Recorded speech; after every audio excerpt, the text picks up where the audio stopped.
د ډسمبر 13 د کډوالو نړیواله ورځ. له دې ورځې څخه په افغانستان کې داسې مهال منځنه کیږي چې په میلیونونو افغانان د نړۍ په ګوټ ګوټ کې د کډوالۍ سختې شپې او ورځې تیروي.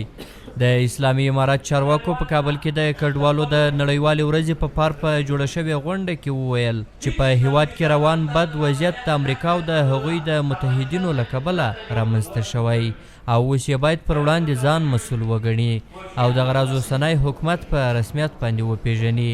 په غونډه کې د کډوالو او بیرته راستنېدونکو چارو وزارت مسؤلینو وویل چې یاد وزارت هڅې پیل کړي چې په بهر او کور دننه د کډوالو ستونزو ته پاملرنه وشي.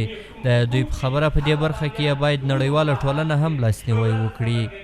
د نړیوالې ټولنې او مرستندویه بنسټونو مسؤلیت دی چې د راستنېدونکو او د هغوی د بیا مېشته کولو لپاره ګړندي ګامونه واخلي او د افغانستان اسلامي امارت سره چې په پلان کې لري هغه مهاجرین چې کلونه یې دا هیله وه چې په خپل هیواد کې د امن په فضا کې آرام ژوند وکړي د سیاسي ملحوظاتو پرته بشري مرستې وکړي.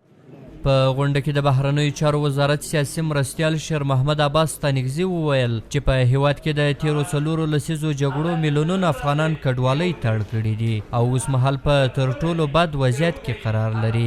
خو د نوموړي په خبره اوس په هیواد کې جګړه پای ته رسېدلې ده او هغه هیوادوال چې په بهر کې میشت دي هیواد ته دې راستانه شي او همدا وخت دی چې هیواد ودان او پر خپلو پښو باندې ودروي. مونږ ټول سره ورونه هر چا چې په هر نوع په هر شکل په هر ترتیب باندې هجرت کړی دی نن د افغانستان دروازې دوی ته خلاصې دي بیرته د خپل وطن ته راسي. که هغه اقتصادي مهاجرین دي او که سیاسي مهاجرین دي.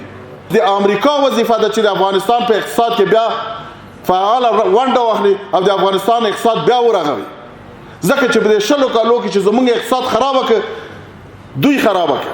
په یاده غونډه کې د یو شمېر نړیوالو موسسو استازو وویل چې دوی په دې بد وضعیت کې د افغانانو ترڅنګ ولاړ دي او له دې هیواد سره به خپلو مرستو ته دوام ورکوي. د دوی په خبره له نړیوالې ټولنې هم غوښتنه دا ده چې د افغانانو لاسنیوی وکړي او د افغان کډوالو ستونزو ته پاملرنه وکړي.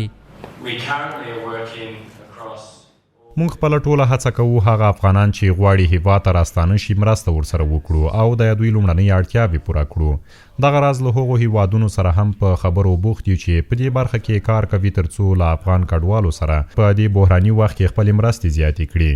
د ځینو بنسټونو د موندنو له مخې هر کال په سلګونه زره افغانان له بېلابېلو لارو هڅه کوي له هیواد څخه ووځي. خو اسلامي امارات ویلي چې ژر به روان بد اقتصادي وضعیت پای ته ورسیږي او ډیری کډوال به بیرته هیواد ته راستانه شي.